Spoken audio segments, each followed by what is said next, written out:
অপরিচিত একটা জায়গা, দেখলে মন জুড়িয়ে যায়। তো আমরা এসেছি সেই মেঘালয় পাহাড়ের কাছে।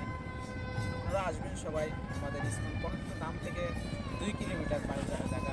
আপনারা সবাই এই জায়গাতে আসবেন, সেই জায়গাটা দর্শন করবেন এবং উপভোগ করবেন। দেখে একবার কি সুন্দর। এই সেই জাদুকাটা, সেই জাদুকাটা দিয়ে অদ্বৈত আচার্য প্রভু সপ্তগঙ্গাকে আহ্বান করেছিলেন।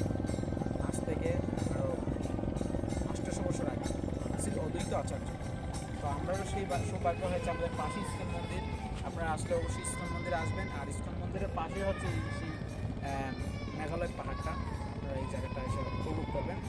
হরে কৃষ্ণ কৃষ্ণ কৃষ্ণ হরে হরে, হরে রাম রাম রাম হরে হরে। জয় ইসকন কর্ণাতীত ধাম কি, জগৎগুরু শিল গোপাল কি জয়, তাই গৌর সীতানাথ।